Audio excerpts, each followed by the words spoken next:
Hello, and welcome to the very first episode of Haunted History, where we will be delving into the chilling histories of some of the world's most haunted locations. I'm your host Shane, and today we're going to be unlocking the eerie mysteries surrounding the infamous Conjuring House. So dim the light and join me on this spine-tingling journey. Our story takes us deep into the spooky wooded area of Harrisville, Rhode Island. The old colonial home that inspired the Conjuring movies back in 2013 predates all the way back to the 18th century. It's even documented that the spirits of the Native American tribes are still known to inhabit and visit the property even to this day. The documented year that the Conjuring House was built, it was in 1736, which it was previously known as the Old Arnold Estate. It wasn't until the Perron family bought the Old Arnold Estate, though, in December of 1970, that the paranormal occurrences would soon begin.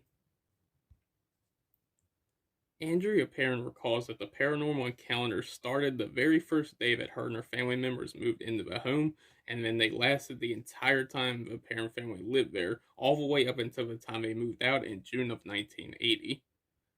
She has even described the Conjuring House as a portal cleverly disguised as a farmhouse. The Perron family experienced levitating furniture, spirits running around the house at different times of the day, disembodied voices, all on a daily basis. The mother of the Perron family, Carolyn, even became possessed during their time at the Old Arnold Estate, which was during a seance conducted by the famous demonologist Ed and Lorraine Warren in 1973.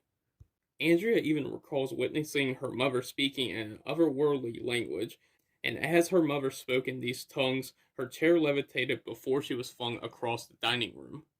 The traumatic paranormal events that took place in the Old Arnold Estate led to the Perron family eventually having to move out in June of 1980.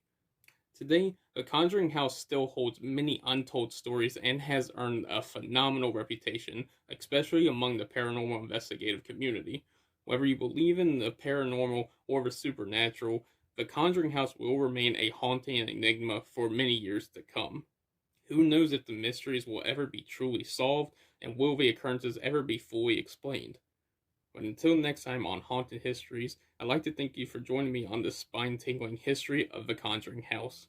If you are watching the video episode of this podcast, please do subscribe for future episodes diving into even more haunted locations all across the world. If you have any suggestions for any locations you'd like to be covered on this podcast, or any comments on today's episode, then please feel free to reach out at The Haunted Histories on Instagram, X, and on YouTube. Remember to keep an open mind and never be afraid to explore the unknown.